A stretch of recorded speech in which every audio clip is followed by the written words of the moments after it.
और आपको बधाई भी कि हमारी जो यात्रा बढ़ रही है आगे, बड़े ही मतलब प्रशंसा हो रही है इस जी, प्रसंग जी। की, क्योंकि आपने ये अद्भुत खोज की है। जी, जी, जी। और इसी श्रृंखला में आज का हमारा जो विषय है, क्योंकि पिछले जो कड़ी में रह गया था, गुरु वशिष्ठ जी आदेश देते हैं सुमन जी को कि अयोध्या को सजाने के लिए प्रभु श्री राम के स्वागत में। उसी श्रृंखला को हम आपसे आगे बढ़ाने के लिए प्रार्थना बहुत करेंगे। सुंदर, बहुत सुंदर।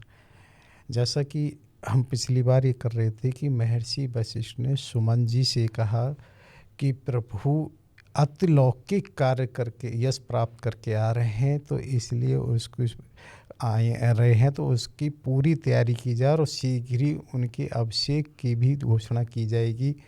तो क्या होता है कि सुमंत जी कहते हैं, मैं भी आपसे गुरु इसी के लिए मिलना चाह रहा था कि जो हमारे चर गए हुए हैं दूर दूर तक, अभी उनका कोई समाचार ऐसा नहीं मिला है कि वो कहाँ तक आ गए हैं और क्या है जिसकी वजह से ये है। तो वो कहते हैं, गुरु क्या सुमंत तुम्हें लगता है ये भौतिक सूत्र ही काफ़ी होते हैं?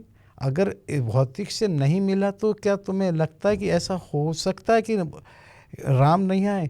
तुम्हें ये मालूम है जो तापसी भरत है उसकी ये पहले से प्रतिज्ञा है कि अगर वो नहीं आए तो वो अपना शरीर नहीं रखेंगे। तुम्हें लगता है कि अगर वो शरीर त्याग देंगे तो ये सृष्टि बचेगी? उस जैसा तापसी और ऐसा करेगा? तुम्हें कैसे लगता है कि राम जैसा संकल्प व्यक्ति का संकल्प अधूरा रह जाए? ऐसा कैसे हो सकता है कि वो कल नहीं आए? वो तो कल आना ही है। तो क्या होता है जब इस तरह की बात करते हैं, सुमन जी के अंदर भी जोश आ जाता है। और अलौकिक तो ये इसलिए बहुत ज़रूरी है समझना, क्योंकि हम ये देखते हैं, हम अगर हर 4 वर्ष में एक विश्व कप होता है और उसे जीतने के बाद क्या अनुभूति होती है। और ये तो युगों युगों से, जबकि हमने पहले भी कहा था कि प्रभु राम से भी 42 पीढ़ी पहले महाराज अरण्य हुए थे, उन्होंने ही कहा था मेरे वंश में आएगा तुम्हारा वध करेगा। यानी कितने युगों से वो इस तरह से चल रहा और उसको हुआ, और जिससे सारे सुर साधु केवल आपके परिवार के ही और आपके राज्य के ही नहीं, जो देवता हैं सबको कष्ट हुआ और उन सब का निवारण करके कितनी बड़ी अतिलौकिक कार्य हुआ। तो अतिलौकिक तो है ही है। तो होता क्या है कि जब इस तरह से स्पष्ट गुरु का आदेश मिल जाता है तो सुमंत्र जी भी बाहर जो प्रधान गण हैं, जैसे कहना चाहिए, वो उनको बुलाते हैं और ब्राह्मणों को भी ये संकेत करते हैं कि गुरु का आदेश है और उन्होंने कहा है, तो कहीं कोई बात ही नहीं और सबको एक जोश आ जाता है। तो वहाँ पर विप्र भी कहते हैं, हाँ हाँ हमें भी आह्वान हो रहा है और ये हमारी जो वाहनीय जो अग्नि है वो प्रज्वलित हो रही हैं और बिल्कुल उसमें किसी तरह का धुआं नहीं है। क्योंकि हमारे यहाँ तो पता है ना कि कुछ भी छोटे से छोटा भी करना नहीं होता। तो ये माना गया कि अग्नि में भी और कहीं धुआं किसी भी कहना चाहिए कि एक तरह सूखा ईंधन है और फिर भी है तो कोई कारण है। तो वो इस चीज़ को महसूस करते हैं और जब इस तरह से सुमंत सबको ये बता देते हैं, सेवकों को भी, और कि महाराज का आदेश है, तो सब उसमें तल्लीनता से लग जाते हैं। और सारे सेवक इस तरह से, क्योंकि प्रभु से जुड़े हुए हैं, और ये बहुत बड़ी बात नहीं है, ये भारत की संस्कृति हमें भी स्मरण है 50 60 70 साल पहले भी, कि प्राय जो भी सहयोगी होते थे किसी न किसी संबोधन से उनको जोड़ा जाता था, किसी रिश्ते से। अगर कोई महिला सहयोगी सेविका हैं तो उनको चाची मौसी बुआ, जो जहाँ से वो गांव से संबंधित हो सकती थी, या पुरुष हैं तो उनको चाचा ताऊ, जो भी है।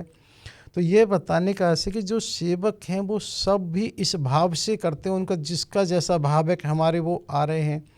और ये चीज़ बहुत महत्वपूर्ण है बताना, कि एक बार पहले भी हम चर्चा कर सकें, संबंध किस में रखना है। क्योंकि आज एक प्राय ये देखने में आता है कि संबंध अधिकार का कि ये कर्तव्य का। क्योंकि आज अधिकार के कर्तव्य का और इसमें फ़र्क ये, अधिकार जताने वाले तो दिन प्रतिदिन बढ़ते जा रहे हैं, कर्तव्य निभाने वाले नहीं। तो होता क्या है, पहले व्यक्ति हर संबंध में अपने कर्तव्य का संबंध रखता था। अगर सेवक है तो भी उसे दायित्व था कि मैं अगर इसमें ये हूँ तो मेरे घर का काम है तो अधिक से अधिक करूँ। और कहीं ना कहीं जिसके साथ वो जुड़ा होता था वो भी उसके घर के कार्यों को अपना ही मानता था, इस आशय से नहीं था कि भाई हमें इसको इतना ही देना करना है। तो उस तल्लीनता से सारे सेवक जुड़ जाते हैं और वहाँ पर ये आपस में चर्चा तो होती है कि पता नहीं प्रभु कहाँ तक आ गए, और ये तो किसी को नहीं पता है, क्योंकि सभी कहते हैं भैया हो सकता है ये बहुत सारी चीज़ें राजनीतिक होती हैं, किसी वजह से गुप्त रखा गया हो, क्योंकि ये राजनीति का विषय होता है किसको कब कितना कैसे उजागर करना है। हो सकता है इतनी बड़ी वो विजय से आ रहे हैं, कहीं किसी तरह का माया भी कोई संभावित हो तो इसलिए नहीं बताया हो, लेकिन इसमें अब कोई संदेह नहीं है कि कहीं ना कहीं वो आ रहे हैं और सब लोग अपनी तल्लीनता। और ऐसा भी आता है कि जो महिला सेविकाएं वो भी माता जानकी से इस तरह से जुड़ाव महसूस करती हैं, सब लोग उस तरह से जुड़ जाते हैं। और ये सब वो अभी हमने कहा कि ये आतुर अयोध्या के नाम से अध्याय था, और अब हम आतुर भरत की भी चर्चा करेंगे। ये प्रातः स्मरणीय श्री श्री सुदर्शन चक्र जी द्वारा रचे श्री रामचरित के उत्तरखंड से लिए गए हैं दोनों अध्याय है, आतुर एक तरह से अयोध्या और आतुर भरत। तो क्या होता है कि यहाँ पूरी जब तैयारियाँ हो रही होती हैं तो उधर जो नंदीग्राम में भरत जी हैं, जो आतुर भरत के नाम से अध्याय है, वो ये विचार कर रहे होते हैं कि अरे किसी भी तरह से कोई ऐसी संभावना नहीं है कि प्रभु नहीं आए। प्रभु को ना आने का एक ही कारण हो सकता है कि कहीं ना कहीं उन्होंने मेरे अंदर एक अक्षमता देखी हो, मेरे अंदर कहीं कोई इस तरह की जागृति देखी हो, इच्छा देखी हो, कहीं मेरे अंदर लालसा कोई राज्य की रही हो। अन्यथा ऐसा तो हो ही नहीं सकता, मैं ही अयोग्य रहा हूँगा कि वो नहीं आए, क्योंकि उनका एक स्वभाव है कभी किसी को किसी तरह का दोष तो देते ही नहीं, देखते ही नहीं, होता ही नहीं। तो ऐसा तो हो ही नहीं सकता, उन्हें संकल्प श्री राम उन्हें कोई रोक सकते, किसी भी तरह से उनको रोकने वाला तो कोई है ही नहीं। कहीं ना कहीं मेरी ही कुछ इस तरह की त्रुटि या संभावित है जिसकी वजह से ऐसा हो रहा होगा। ठीक है, हनुमान आए थे, उन्होंने ये बताया था कि ऐसे ऐसे युद्ध चल रहा है, तो ऐसा तो कोई है ही नहीं जो उन्हें युद्ध में वो कर सके हैं। चलो एक मिनट सोच लें, मान लें, विचार बहुत सारे आते हैं किसी वजह से युद्ध समाप्त नहीं हुआ हो, तो भी उन्हें 14 वर्ष के पूरे उन्हें आ जाना चाहिए, अपना राज्य संभालें। यहाँ की वो राजा हैं, जिसको चाहे हमें भेजें, प्रजा को भेजें, उन्हें भेज देना चाहिए। क्योंकि यहाँ एक महत्वपूर्ण ये है कि वहाँ पर जिस समय वनगमन हुआ है, कोई इस तरह की वार्ता और शर्त नहीं थी कि आपको रावण का वध करके आना है। केवल और केवल बात थी कि 14 वर्ष का वनवास है, तो 14 वर्ष पूरे हो गए, अब आ जाना चाहिए। भाई ना आने का मान लो कोई बात नहीं, ये युद्ध होते हैं, होते रहेंगे, तो वो राजा हैं, आएँ और यहाँ जिसको चाहें उसे भेजें। लेकिन कहीं ना कहीं ये तो मुझे दर्शाता मेरी ही अयोग्यता के कारण कुछ ऐसा होगा, ऐसा हो ही नहीं सकता है।